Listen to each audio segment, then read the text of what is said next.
Hola mis queridos amigos, nuevamente con ustedes, su doctor Tigre, el que ronca en esta negra noche neoliberal latinoamericana, sudamericana y ecuatoriana, en la que nos enfrentamos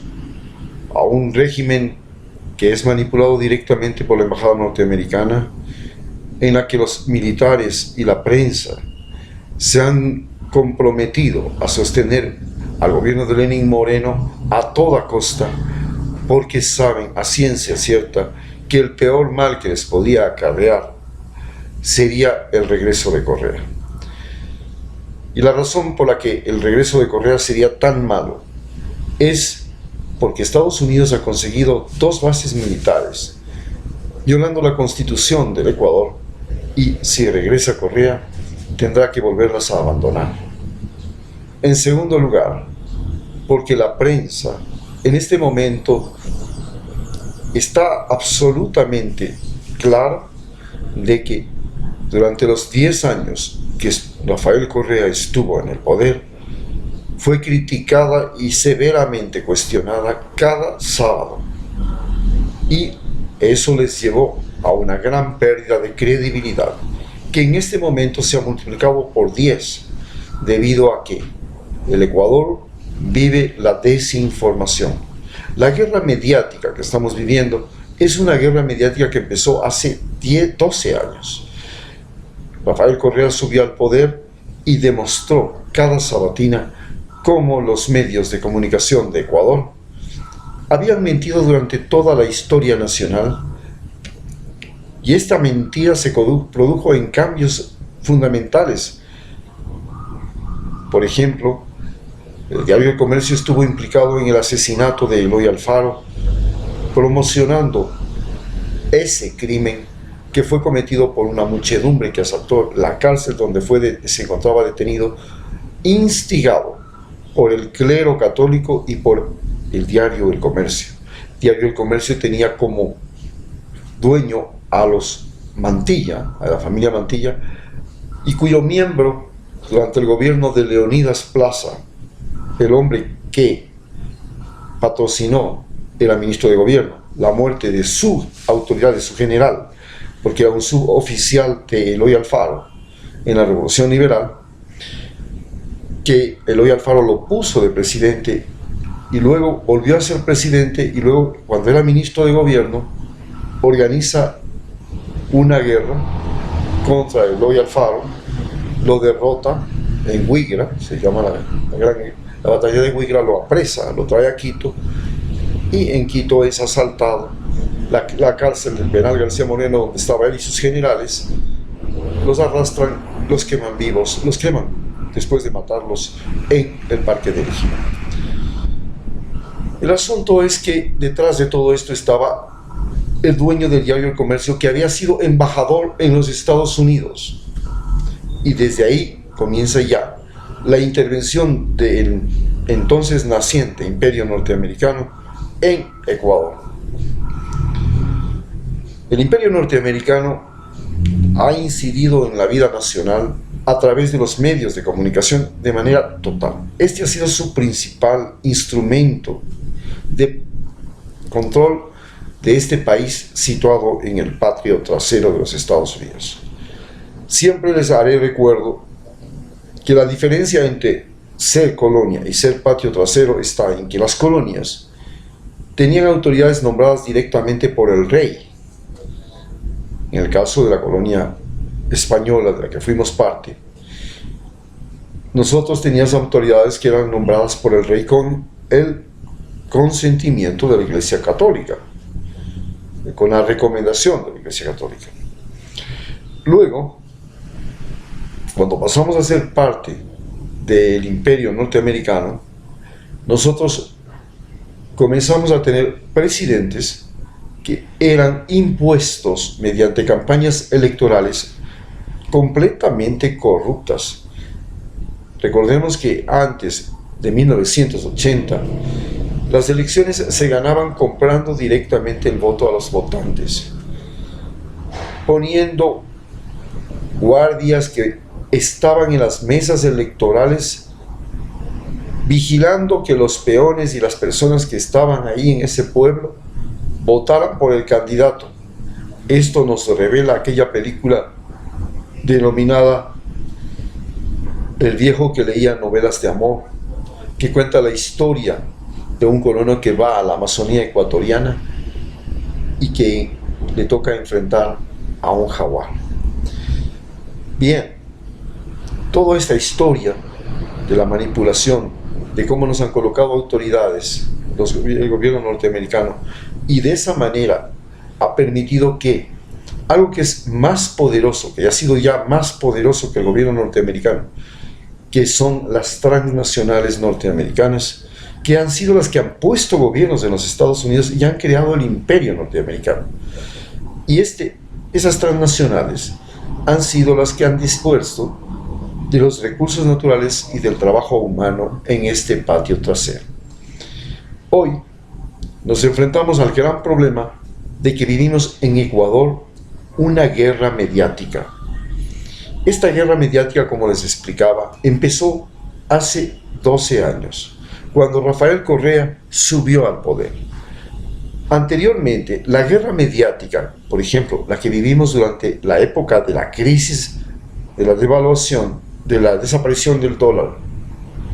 de la desaparición del Sucre, cuando nosotros tuvimos la quiebra bancaria, y los años sucesivos a eso, fue una guerra mediática entre los medios de comunicación. Se peleaban el canal 4 con el canal 10, con el canal 8, con el canal 2, hubo una guerra mediática tremenda entre los canales de televisión, y luego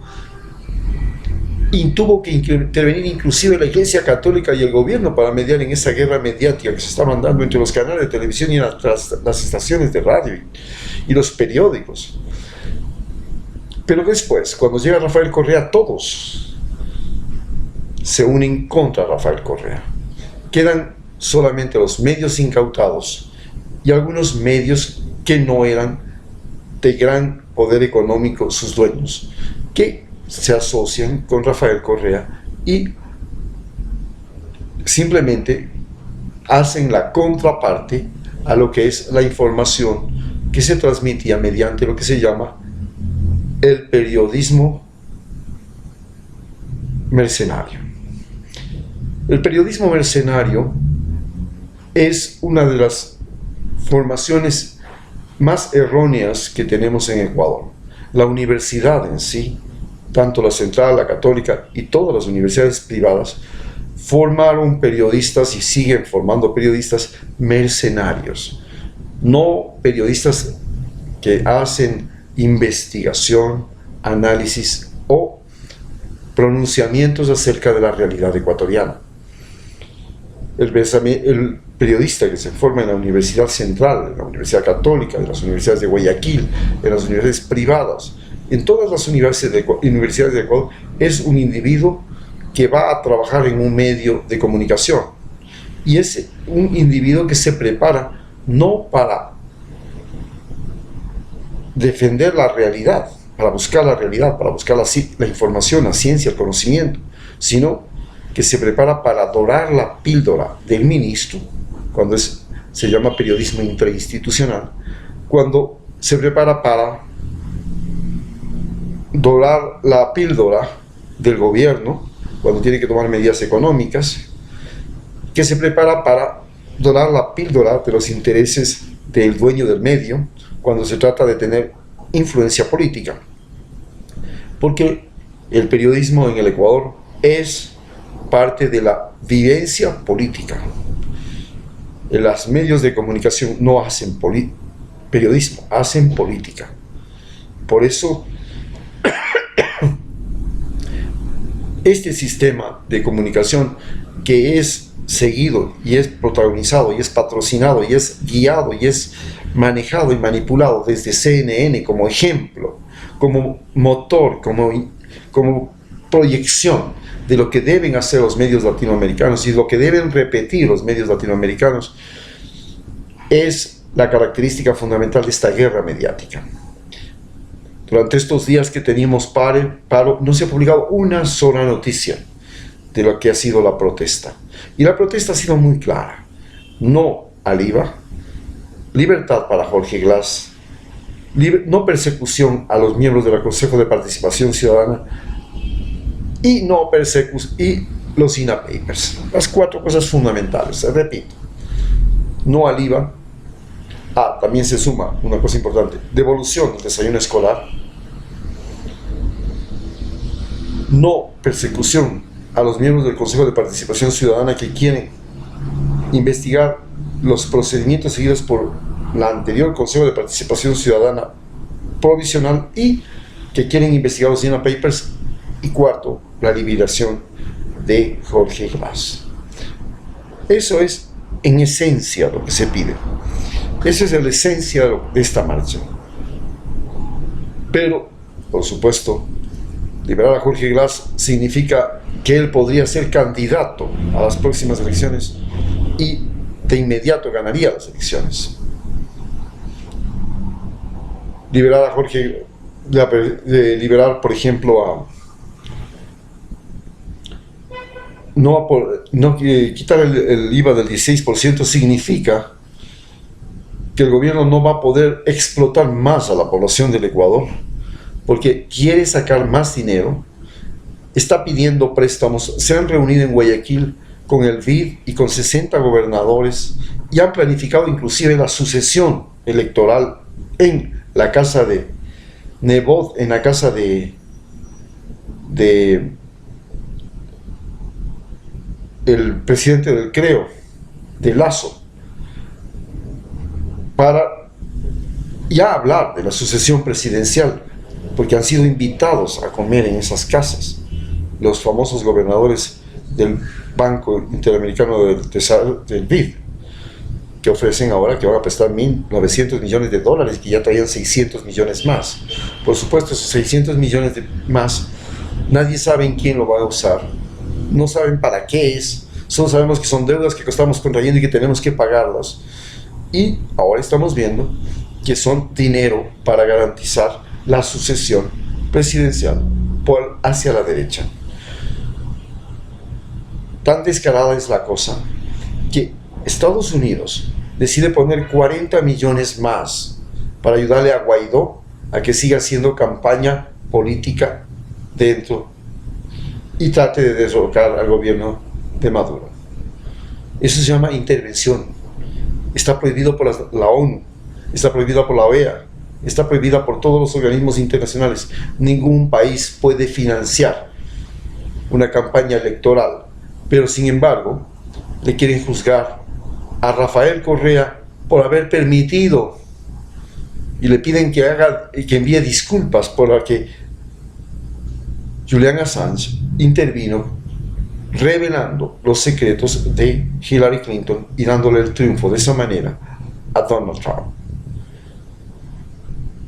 Esta guerra mediática que estamos viviendo también se traduce en la guerra mediática que se le hace a Rafael Correa a través de CNN y a Julian Assange. A Julian Assange, por ejemplo,